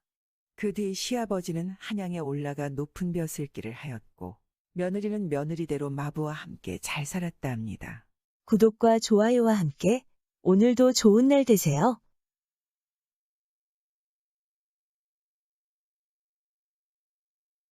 조선 세종 때 어느 시골 마을 가난한 선비의 집에 한 도령이 살고 있었습니다. 도령이 사는 마을에는 버드나무가 많다 하여 도령은 버들골 도령, 버들도령으로 불리었지요. 버들도령의 아버지는 정삼품의 당상관을 지냈지만 재물을 멀리하고 청빈한 삶을 사는 사람이었음이니이다. 하여 집안에 재물이라도 들어오면 배고픈 이웃들에게 나눠주기 일쑤였고 식구들은 풀로 죽을 쏘어 끼니를 때우는 일이 다반사였습니다. 당연히 동네 사람들은 도령의 아버지를 존경하고 입에 침이 마르도록 칭송을 하였지요. 하지만 정작 이 집 고가는 동네 쥐새끼마저 외면하는 곳이었습니다. 그래도 도령은 아버지의 선비 같은 성품을 이어받았는지 인사성이 바르고 성품이 온화하며 글 공부에서 두각을 나타내 장차 고을의 큰 인물이 될 것으로 칭찬이 자자했습니다. 그런 버들도령에게는 동년배로 박도령이라는 친구가 있었습니다. 박도령의 아버지는 만석군으로 남쪽 땅에서 한양을 가려면 그의 땅을 밟지 않고는 갈 수 없을 정도로 큰 부자였죠. 그렇게 형편은 다르지만 버들도령과 박도령은 어릴 적부터 같은 서당에서 동문수학하며 친하게 지냈습니다. 비록 늘 칭찬받는 버들도령과 달리 도무지 글 공부에는 관심이 없어 스승에게 매일 혼인하고 동네에서 소문난 난장꾼이었지만 박도령은 버들도령을 늘 챙기고 버들도령도 그런 박도령의 마음을 다하였지요. 그러다 둘 사이가 벌어진 것은 동네 김초씨의 딸 연인왕자 때문입니다. 연인왕자는 얼굴이 곱고 성품 또한 온화하여 여기저기서 매파를 보내어 청혼하였지만 거절하기 일쑤였습니다. 연인왕자가 평소 버들도령을 마음에 두고 있었기 때문이죠. 그리고 사실 김초씨 또한 버들도령 집이 가난하기는 하지만 명문가의 자제인데다 총명하기까지 해 내심 버들도령을 사위로 염두에 두기도 하였기에 매파들을 모두 돌려보낸 것이죠. 그런데 김초씨에게 보낸 매파 중에는 만석군 박도령의 아버지가 보낸 매파도 있었습니다. 평소 연인왕자를 몰래 흠모하던 박도령이 아버지를 조른 것이죠. 매파가 빈손으로 돌아오자 박도령은 많이 실망하였습니다. 혼사 얘기라면 꺼내지도 말라고 하여 말도 못 붙이고 왔습니다. 아마 따로 마음에 둔 사윗감이 있는 것 같은 눈치라 염치 없지만 그냥 돌아올 수밖에 없었습니다. 사실 박도령은 연인왕자가 이도령을 흠모하는 것을 짐작은 하고 있었지만 매파에게 들으니 이때부터 괜시리 버들도령이 밉기만 하였습니다. 스승에게 인정받고 동네 사람들에게 칭찬받는 것도 모자라 이제는 연인왕자마저 모두들 버들도령만 좋아하는 것 같아 못마땅하기만 하였습니다. 그래서 이웃마을의 용한 무당을 찾아 연인왕자와 이도령 사이를 갈라놓고 자기와 연분을 맺게 해달라고 부탁합니다. 일만 잘 되면 내 남부럽지 않게 사례를 하지. 무당은 돈에 눈이 멀어 갖은 사수를 부려보았으나 모두 허사였습니다. 이에 박도령은 더욱더 버들도령이 밉게만 느껴졌습니다. 그리고 얼마 후 버들도령은 과거를 보러 한양으로 떠날 결심을 하고 연인왕자를 찾아왔습니다. 도령의 손에는 지팡이만한 팽나무 작대기가 들려 있었죠. 그리고 팽나무 작대기를 땅에 꽂으며 연인왕자, 이 지팡이가 자라나면 내가 과거에 급제한 것으로 알고 기다려주시오. 그때 되돌아와 낭자와 백년의로를 약속하겠소. 도령님, 부디 건강히 다녀오십시오. 하며 연인왕자는 자신의 이름을 수놓은 손수건을 정표로 줍니다. 이 광경을 멀리서 목격하던 박도령은 화가 나 버들도령을 죽일 결심을 합니다. 버들도령 저놈만 세상에 없다면 하며 몰래 자객을 만나 버들도령을 죽일 것을 사주합니다. 이 일은 자네가 나 둘만 하는 이야기일세. 어느 누구에게도 발설하지 말고 청방산 으슥한 산자락에 들어서면 그때 이를 도모해야 할 것이야. 걱정 마십시오, 도령님. 아무것도 모른 채 버들도령은 굳은 결심을 하고 한양으로 길을 나선 지 며칠 뒤 청방산 으슥한 산자락에 다다랐습니다. 그때 누군가 버들도령의 길을 막아섭니다. 그리고 자객이 휘두른 칼에 버들도령은 그 자리에서 죽게 되죠. 참으로 허망한 죽음입니다. 이런 사실을 모르는 연인왕자는 매일 지팡이에 물을 주고 가꾸면서 천지신명님, 저희 도령님 과거급제하여 무탈이 돌아오시길 비나이다. 수없이 기도와 절을 하면서 버들도령의 과거급제와 금이환영을 기원했습니다. 그런 연인왕자의 모습을 늘 지켜보던 박도령은 속이 타 죽을 맛이었습니다. 이 도령의 죽음을 알았지만 차마 말도 못하고 아무것도 모르고 팽나무 지팡이 앞에서 기도나 하는 연인왕자를 보자니 정말 답답하였겠죠. 그러던 어느 날 지팡이에는 신기하게도 어느덧 새순이 돋고 잎이 자라기 시작하였습니다. 도령님이 분명 장원급제를 하신 게 틀림없어. 분명 조만간 금이 환영하실 거야. 연인왕자는 새순이 돋는 팽나무를 지극정성으로 돌보며 하염없이 버들도령을 기다렸고 그렇게 3년의 세월이 흘렀습니다. 그런데 이게 웬일입니까? 장터에 온 장사꾼으로부터 연인왕자의 이름을 수놓은 손수건을 지닌 한선비가 산길에서 피살되어 수년 전에 죽었다는 비보를 듣게 됩니다. 믿을 수 없는 일입니다. 버들도령이 그리 허무하게 죽음을 맞이했다니 허망할 따름입니다. 연인왕자는 돌아온 손수건을 손에 쥐고 팽나무 잎을 보며 그 뒤 한시도 팽나무 곁을 떠나지 않았습니다. 도저히 버들도령의 죽음을 받아들일 수 없었던 것이죠. 그렇게 마음에 병이 든 연인왕자는 결국 그 팽나무에 기댄 채 죽고 말았습니다. 그리곤 그 자리에 또 한 그루의 팽나무가 자라났습니다. 두 나무는 서로부터 마침내 한 그루로 된 쌍나무가 되었습니다. 연인왕자가 죽음을 맞이한 이후로 마을에는 3년을 계속해서 불이 수없이 나고 가뭄과 홍수와 병마가 온 동네를 휩쓸고 재앙이 끊이지 않았습니다. 살인을 사주한 박도령도 결국은 미쳐서 악강물에 뛰어들어 죽었습니다. 그 집안도 몰락하여 뿔뿔이 흩어지고 말았죠. 재앙이 거듭되자 마을 원로들은 연인왕자의 노여움을 사서 고을에 재앙이 생겼다고 생각했습니다. 그리하여 길리를 받아 낭자와 이도령의 명혼식을 성대하게 치러주었습니다. 그리고 정월 19날 자정에 당산제를 정성껏 지내어 영신을 위로해 주었습니다. 그 달부터는 마을의 모든 재앙이 사라지고 평안해졌다고 합니다. 살아서 연을 맺지는 못하였지만 두 그루의 팽나무로 자라 뿌리는 다르지만 한 몸으로 붙어 자라는 열리지 나무가 된 연인의 사랑은 지금까지도 구포 당수 팽나무 이야기로 전해지고 있습니다. 구독과 좋아요와 함께 오늘도 좋은 날 되세요.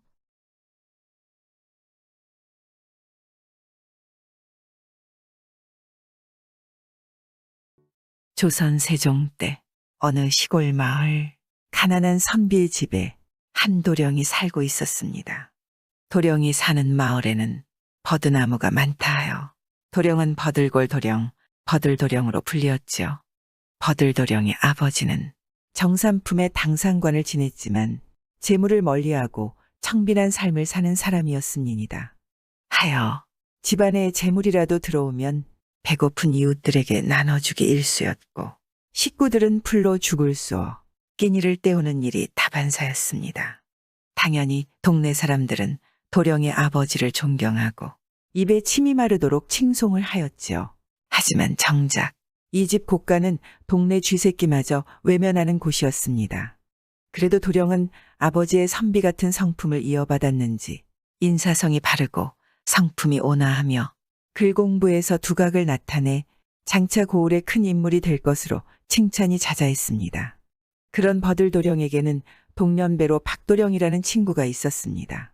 박도령의 아버지는 만석군으로 남쪽 땅에서 한양을 가려면 그의 땅을 밟지 않고는 갈 수 없을 정도로 큰 부자였죠.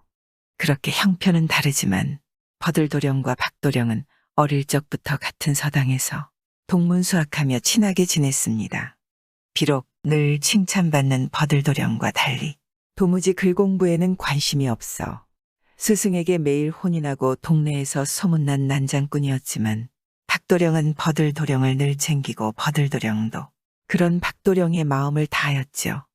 그러다 둘 사이가 벌어진 것은 동네 김초씨의 딸 연인왕자 때문입니다. 연인왕자는 얼굴이 곱고 성품 또한 온화하여 여기저기서 매파를 보내어 창원하였지만 거절하기 일쑤였습니다. 연인왕자가 평소 버들도령을 마음에 두고 있었기 때문이죠. 그리고 사실 김초씨 또한 버들도령 집이 가난하기는 하지만 명문가의 자제인데다 총명하기까지 해 내심 버들도령을 사위로 염두에 두기도 하였기에 매파들을 모두 돌려보낸 것이죠. 그런데 김초씨에게 보낸 매파 중에는 만석군 박도령의 아버지가 보낸 매파도 있었습니다. 평소 연인왕자를 몰래 흠모하던 박도령이 아버지를 조른 것이죠. 매파가 빈손으로 돌아오자 박도령은 많이 실망하였습니다. 혼사 얘기라면 꺼내지도 말라고 하여 말도 못 붙이고 왔습니다. 아마 따로 마음에 둔 사윗감이 있는 것 같은 눈치라 염치 없지만 그냥 돌아올 수밖에 없었습니다. 사실 박도령은 연인왕자가 이도령을 흠모하는 것을 짐작은 하고 있었지만 매파에게 들으니 이때부터 괜시리 버들도령이 밉기만 하였습니다. 스승에게 인정받고 동네 사람들에게 칭찬받는 것도 모자라 이제는 연인왕자마저 모두들 버들도령만 좋아하는 것 같아 못마땅하기만 하였습니다. 그래서 이웃마을의 용한 무당을 찾아 연인왕자와 이도령 사이를 갈라놓고 자기와 연분을 맺게 해달라고 부탁합니다. 일만 잘 되면 내 남부럽지 않게 사례를 하지. 무당은 돈에 눈이 멀어 갖은 사수를 부려보았으나 모두 허사였습니다. 이에 박도령은 더욱더 버들도령이 밉게만 느껴졌습니다. 그리고 얼마 후 버들도령은 과거를 보러 한양으로 떠날 결심을 하고 연인왕자를 찾아왔습니다. 도령의 손에는 지팡이만한 팽나무 작대기가 들려 있었죠. 그리고 팽나무 작대기를 땅에 꽂으며 연인왕자, 이 지팡이가 자라나면 내가 과거에 급제한 것으로 알고 기다려 주시오. 그때 되돌아와 낭자와 백년해로를 약속하겠소. 도령님, 부디 건강히 다녀오십시오. 하며 연인왕자는 자신의 이름을 수놓은 손수건을 정표로 줍니다. 이 광경을 멀리서 목격하던 박도령은 화가 나 버들도령을 죽일 결심을 합니다. 버들도령 저놈만 세상에 없다면 하며 몰래 자객을 만나 버들도령을 죽일 것을 사주합니다. 이 일은 자네가 나 둘만 아는 이야기일세. 어느 누구에게도 발설하지 말고 청방산 으슥한 산자락에 들어서면 그때 이를 도모해야 할 것이야. 걱정 마십시오, 도령님. 아무것도 모른 채 버들도령은 굳은 결심을 하고 한양으로 길을 나선 지 며칠 뒤 청방산 으슥한 산자락에 다다랐습니다. 그때 누군가 버들도령의 길을 막아섭니다. 그리고 자객이 휘두른 칼에 버들도령은 그 자리에서 죽게 되죠. 참으로 허망한 죽음입니다. 이런 사실을 모르는 연인왕자는 매일 지팡이에 물을 주고 가꾸면서 천지신명님, 저희 도령님 과거급제하여 무탈이 돌아오시길 비나이다. 수없이 기도와 절을 하면서 버들도령의 과거급제와 금이환영을 기원했습니다. 그런 연인왕자의 모습을 늘 지켜보던 박도령은 속이 타 죽을 맛이었습니다. 이도령의 죽음을 알았지만 차마 말도 못하고 아무것도 모르고 팽나무 지팡이 앞에서 기도나 하는 연인왕자를 보자니 정말 답답하였겠죠. 그러던 어느 날 지팡이에는 신기하게도 어느덧 새순이 돋고 잎이 자라기 시작하였습니다. 도령님이 분명 장원급제를 하신 게 틀림없어. 분명 조만간 금이 환영하실 거야. 연인왕자는 새순이 돋는 팽나무를 지극정성으로 돌보며 하염없이 버들도령을 기다렸고 그렇게 3년의 세월이 흘렀습니다. 그런데 이게 웬일입니까?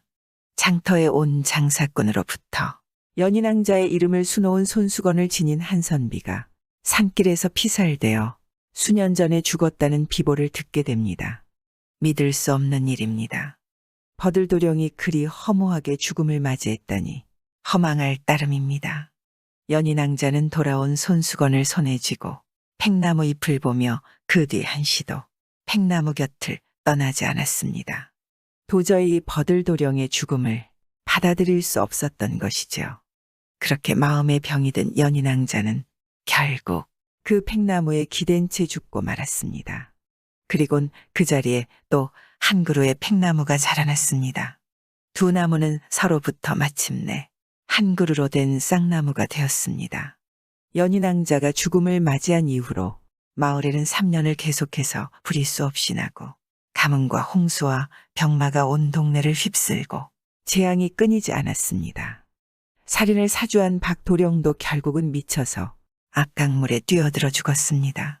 그 집안도 몰락하여 뿔뿔이 흩어지고 말았죠. 재앙이 거듭되자 마을 원로들은 연인왕자의 노여움을 사서 고을에 재앙이 생겼다고 생각했습니다. 그리하여 길리를 받아 낭자와 이도령의 명혼식을 성대하게 치러주었습니다. 그리고 정월 19날 자정에 당산제를 정성껏 지내어 영신을 위로해 주었습니다. 그 달부터는 마을의 모든 재앙이 사라지고 평안해졌다고 합니다. 살아서 연을 맺지는 못하였지만 두 그루의 팽나무로 자라 뿌리는 다르지만 한 몸으로 붙어 자라는 열리지 나무가 된 연인의 사랑은 지금까지도 구포 당수 팽나무 이야기로 전해지고 있습니다. 구독과 좋아요와 함께 오늘도 좋은 날 되세요.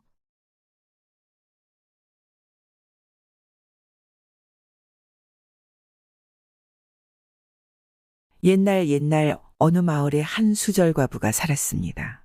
이 과부는 일찍이 남편을 여의고 혼자 살고 있어죠. 타고난 심성이 곱고 욕심부릴 줄 몰라 있으면 있는 대로 없으면 없는 대로 살았습니다. 심성은 곱고 착하나 사는 이치나 상황을 잘 모르는 살짝 모자란 반푼이이기도 했습니다. 그래서 남편이 죽어도 죽었나 보다 하며 수절 아닌 수절을 하고 살았던 것입니다. 눈 뜨면 일하고 배고프면 밥 지어 먹고 해지면 잠들고 이렇게 살다 보니 살림살이도 꽤 커졌습니다. 하루는 이웃에 살면서 늘 애처롭게 여겼던 과부의 오라버니가 머슴을 들여줍니다. 제법 커진 살림살이도 그렇고 혼자 지내는 것이 안타까웠던 것입니다. 모자라지만 착한 동생을 함부로 탐할까 걱정돼 좀 모자란 반푼이긴 해도 힘이 세고 심성 착한 머슴을 직접 골라 보내줬던 것입니다. 그래서 힘센 반푼이 머슴은 반푼이 과부마님을 모시고 머슴살이를 하게 되었습니다. 그런데 이 머슴은 반푼인지라 존댓말을 잘 할 줄 몰랐습니다. 둘 다 심성 곱고 남이 것을 탐하지 않지만 부리는 과부마님이나 머슴이나 반푼인지라 걱정이 되었습니다. 한데 이게 웬일입니까? 걱정할 게 하나 없이 아주 잘 지내지 뭡니까? 과부마님이랑 힘센 머슴은 죽이 척척 잘 맞는 게 아니겠어요. 같은 반푼이어서 그런가 마님과 머슴이 하는 모습은 막 혼인을 해서 깨소금이 풀풀 나는 부부 같았습니다. 마님이 얘야. 하고 부르면 머슴은 냉큼 달려나와 왜요? 합니다. 머슴이 생선을 굽다가 새까맣게 태우고 난 몰라. 하면 과부는 그놈의 생선 뜨거우면 팔딱 뒤집어 놓을 일이지. 하고 머슴을 나무라기보다 생선을 꾸짖는 게 아니겠습니까? 머슴이 이 집에서 머슴살이한 지 어느덧 3년이 흘러 하루는 집안 제사에 친척들이 많이 모였습니다. 그런데 이 머슴은 반푼인지라 존댓말을 잘할 줄 몰랐습니다. 늘 마님이랑 둘만 있던지라 아무렇게나 부르면 그만이었고 이웃 사람들도 반푼이라 그러거니 했었던 것입니다. 무조건 여자한테는 여봐요, 여봐요 하고 남자한테는 저봐요, 저봐요 이랬던 것입니다. 그걸 보고 친척들이 한마디씩 했습니다. 무슨 버릇이 그래서야 어디 쓰겠나? 말버릇부터 고쳐야겠네. 이참에 호되게 나무라서 존댓말을 좀 가르쳐야지 않겠나. 하다못해 부르는 말 뒤에 님자만 잘 붙여도 존댓말이 되는데 그것도 모르다니. 한 사람이 말하고 두 사람이 보태고 10사람이 떠들어대니 어떻겠습니까? 반푼이어도 이쯤 되면 돌아가는 꼴이 이대로는 안 되겠다 싶었던 과부는 머슴을 불렀습니다. 반푼이 머슴을 불러 앉혀서 가르치기로 했습니다. 그런데 막상 불러놓고 가르치려니 이 과부도 반푼인지라 뭘 아는 게 없는 것입니다. 그때 님자 붙이라던 말이 떠올라서 옳거니 하고 그것만 가르쳤습니다. 돌쇠야, 어른들한테 말할 때는 무조건 임자를 넣어서 말을 해야 하느니라. 예. 조금 모자라지만 대답 하나는 시원시원하게 하는 머슴은 철석같이 대답했습니다. 하루는 마당에 볕이 좋아 머슴은 멍석을 내다 탁탁 털고 과부는 쭉정이 콩을 골랐습니다. 둘이 있을 때는 상전이고 머슴이고 없이 서로 도와가며 살았습니다. 머슴은 헛간 직가리 위에다 멍석을 척 걸쳐놓고는 점심상을 내왔습니다. 그런데 가만히 보니 과부마님 머리에 검불이 붙어 있는 게 아니겠어요. 그래서 얼른 소리쳤습니다. 마님, 오냐, 오냐? 마님, 대갈림에 건불님이 붙었어요. 그 소리에 반푼이 마님은 흐뭇했습니다. 일전에 가르친 걸 쏙쏙 알아먹으니 가르친 보람에 흐뭇해졌습니다. 저절로 칭찬이 나와 맞장구를 쳐준다는 것이 오냐, 오냐? 잘한다, 머슴님. 콩을 다 고르고 나서 과부마님과 머슴은 사이좋게 점심을 먹었습니다. 막 수저를 드는데 사립장 아래 삽사리가 멍멍 지저대는 게 아니겠어요. 바깥 사정을 살피고 온 머슴이 말합니다. 마님, 오냐, 오냐? 개님이 찌걱찌걱 달구지님 끌고 가는 손님을 보고 짖어요. 오냐, 오냐? 잘한다, 머슴님. 마님도 머슴도 님자 존댓말에 신이 났습니다. 그러다가 마님은 퍼뜩 소 생각이 났습니다. 아이고, 누렁이 여물을 잊었구나. 과부마님은 얼른 외양간으로 달려가니 머슴도 부랴부랴 뒤따라갔습니다. 아, 그런데 소가 얼마나 배가 고팠던지 목을 빼서 헛간 직가리에 머리를 쳐박고 요동을 치는 게 아니겠습니까? 그러다가 나중에는 머리에 멍석을 뒤집어 쓰고 공중공중 뛰었습니다. 마님과 머슴은 존댓말 놀이에 빠져 소 염을 주는 걸 깜빡 잊고 말았던 것입니다. 그걸 본 삽사리는 놀라서 이리저리 뛰며 멍멍 지저대고 이러니 참 난리도 이런 난리도 없었습니다. 그걸 본 머슴은 쇠고삐를 휘어잡고 숨을 헐떡거리는 마님한테 또 존댓말을 내놨습니다. 마님, 오냐, 오냐? 손님이 멍석님을 쓰고 공중공중 뛰니까 개님이 똥님을 본 듯 이리 뛰고 저리 뛰며 짖어요. 아이고, 그게 다 무슨 말이냐? 조랑말님 같지는 않아요. 그럼 대체 무슨 말이냐? 얼룩말도 아니에요. 이때 소가 마구 날뛰자 머리에 썼던 멍석이 후딱 벗겨지는 게 아니겠어요. 그걸 본 마님은 머슴한테 일을 시킨다는 게 여태 존댓말 들어서 그런지 또 존댓말만 늘어놉니다. 오냐, 오냐? 머슴님, 손님 아가리님의 여물님이나 쳐드시게 해라. 합니다. 그 말을 들은 머슴이 여물을 좌르륵 쏟아부었습니다. 그제야 소는 여물을 먹고 잠잠해졌습니다. 왈왈 짖던 개도 잠잠해졌습니다. 그제서야 온 집안이 잠잠해졌습니다. 그 뒤로도 반푼이 머슴과 반푼이 수절과부는 사이좋게 존댓말하며 알콩달콩하며 살았습니다. 좀 모자라면 어떻고 상전과 머슴이 무슨 소용이겠습니까? 다른 사람이야 어떻든 마음이 서로 찰떡같이 맞는 사람이랑 사는 것만큼 살맛나는 인생이 있을까요? 구독과 좋아요와 함께 오늘도 좋은 날 되세요.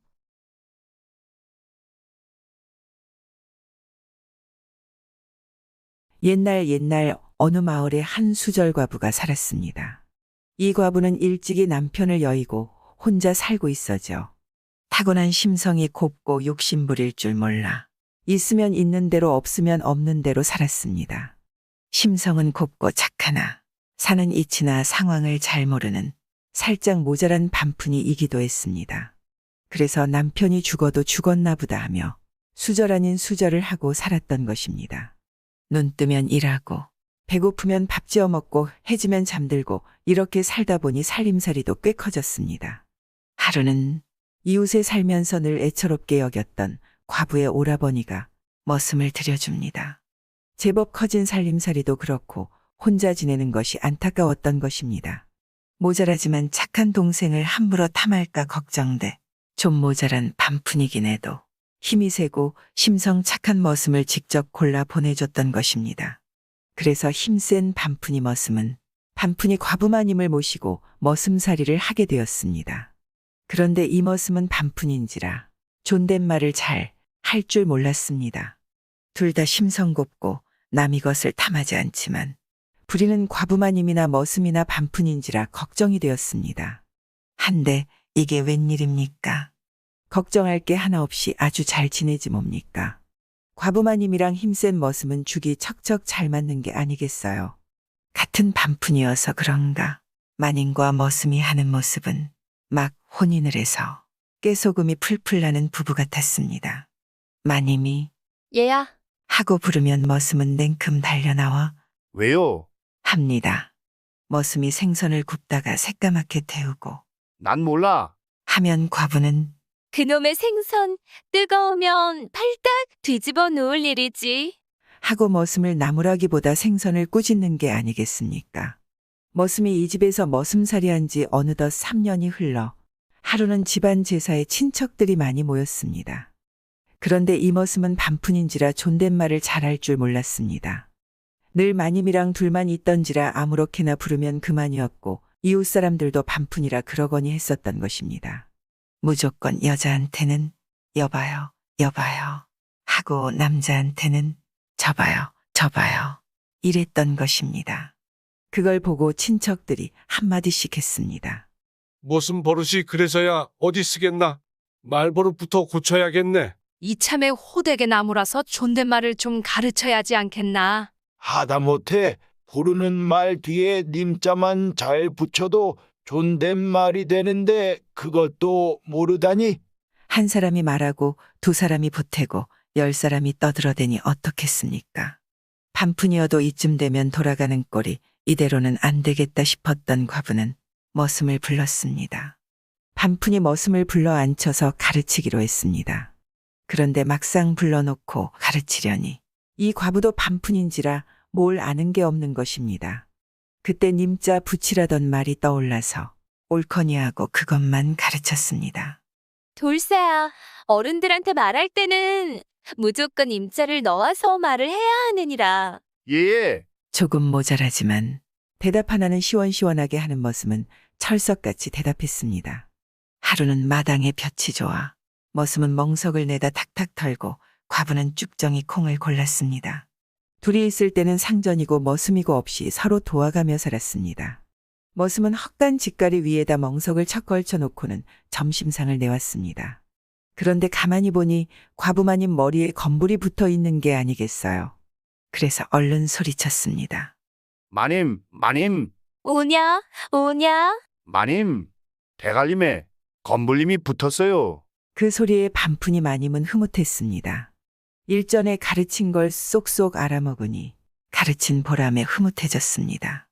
저절로 칭찬이 나와 맞장구를 쳐준다는 것이 오냐, 오냐. 잘한다, 머슴님. 공을 다 고르고 나서 과부마님과 머슴은 사이좋게 점심을 먹었습니다. 막 수저를 드는데 사립작 아래 삽사리가 멍멍 지저대는 게 아니겠어요. 바깥 사정을 살피고 온 머슴이 말합니다. 마님, 마님. 오냐, 오냐. 개님이 찌걱찌걱 달구지님 끌고 가는 손님을 보고 짖어요. 오냐, 오냐. 잘한다, 머슴님. 마님도 머슴도 님자 존댓말에 신이 났습니다. 그러다가 마님은 퍼뜩 소 생각이 났습니다. 아이고, 누렁이 여물을 잊었구나. 과부마님은 얼른 외양간으로 달려가니 머슴도 부랴부랴 뒤따라갔습니다. 아, 그런데 소가 얼마나 배가 고팠던지 목을 빼서 헛간 짓가리에 머리를 쳐박고 요동을 치는 게 아니겠습니까? 그러다가 나중에는 머리에 멍석을 뒤집어 쓰고 공중공중 뛰었습니다. 마님과 머슴은 존댓말 놀이에 빠져 소 염을 주는 걸 깜빡 잊고 말았던 것입니다. 그걸 본 삽살이는 놀라서 이리저리 뛰며 멍멍 지저대고 이러니 참 난리도 이런 난리도 없었습니다. 그걸 본 머슴은 쇠고삐를 휘어잡고 숨을 헐떡거리는 마님한테 또 존댓말을 내놨습니다. 마님, 오냐, 오냐? 손님이 멍석님을 쓰고 공중공중 뛰니까 개님이 똥님을 본 듯 이리 뛰고 저리 뛰며 짖어요. 아이고, 그게 다 무슨 말이냐? 조랑말림 같지는 않아요. 그럼 대체 무슨 말이냐? 얼룩말도 아니에요. 이때 소가 마구 날뛰자 머리에 썼던 멍석이 후딱 벗겨지는 게 아니겠어요. 그걸 본 마님은 머슴한테 일을 시킨다는 게 여태 존댓말 들어서 그런지 또 존댓말만 늘어놉니다. 오냐, 오냐? 머슴님, 손님 아가리님의 여물님이나 쳐드시게 해라. 합니다. 그 말을 들은 머슴이 여물을 좌르륵 쏟아부었습니다. 그제야 소는 여물을 먹고 잠잠해졌습니다. 왈왈 짖던 개도 잠잠해졌습니다. 그제서야 온 집안이 잠잠해졌습니다. 그 뒤로도 반푼이 머슴과 반푼이 수절과부는 사이좋게 존댓말하며 알콩달콩하며 살았습니다. 좀 모자라면 어떻고 상전과 머슴이 무슨 소용이겠습니까? 다른 사람이야 어떻든 마음이 서로 찰떡같이 맞는 사람이랑 사는 것만큼 살맛 나는 인생이 있을까요? 구독과 좋아요와 함께 오늘도 좋은 날 되세요.